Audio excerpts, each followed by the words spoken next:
বিষয়টা হলো, আপনি আমার কাছে 1 লাখ টাকা লোন নিলেন, গাড়ি নিচ্ছেন, কোনো সমস্যা নেই। আপনার কাছে আমি লোন নিচ্ছি, কোনো সমস্যা নেই। কিন্তু লোন যদি সুদের ভিত্তিতে হয় তাহলে সেটা অবৈধ।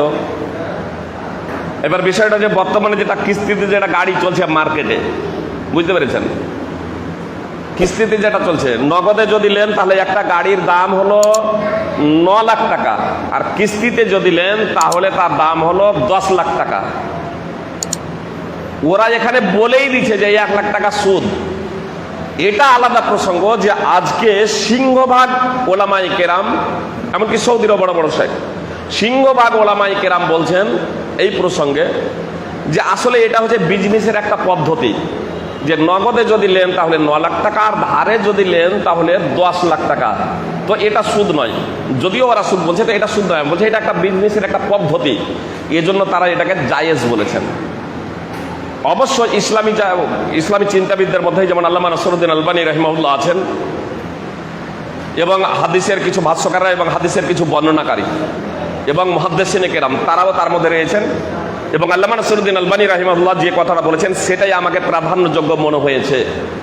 আর সেটা হলো এই যে নগদে এবং ধারে যদি কোনো প্রকারের পার্থক্য না করে কোনো জিনিস ক্রয় বিক্রয় করা হয়, জিনিসের দাম 9 লাখ হোক আর 10 লাখ হোক, আমার একটা জিনিস আছে, আমি বেচবো, আপনি কিনবেন, আমি বললাম 10 লাখ টাকা দেব, আপনি বললেন 2 বছর পরে আমি কিস্তিতে টাকা দেব, আমি রাজি হয়ে গেলাম, কোনো সমস্যা নেই, সকলের রকমাতে এটা।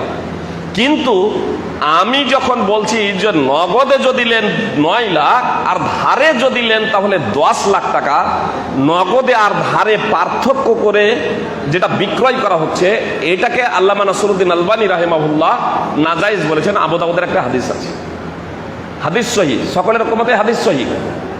কিন্তু হাদিসের ভাবার্থ বুঝতে গিয়ে ব্যাখ্যা বিশ্লেষণে ওলামায়ে কেরাম দুই দিকে বিভক্ত হয়েছেন। এজন্য বলবো সতর্কতামূলক, আর সাধারণভাবে যে যারা বলছেন যে এটা নাজায়েজ হারাম, নগদে এবং ধারে পার্থক্য করে যদি কিস্তিতে গাড়ি নেওয়া হয় তাহলে এটা হারাম, আমার নিকটে এই কথাটাই প্রাধান্যযোগ্য। সতর্কতামূলক সকলের জন্যই, তা থেকে বিরত থাকা বাঞ্ছনীয়। তারপরেও যদি কেউ মনে করেন যে অধিকাংশ ওলামায়ে কেরাম, বড় বড় শেখ, তারা যেহেতু বলছেন যে এটা জায়েজ, তারা নিব ভাবছেন, সেটা তাদের ব্যাপার। তাদের ফতোয়া অনুযায়ী কেউ যদি নিব মনে করেন সেটা তাদের ব্যাপার।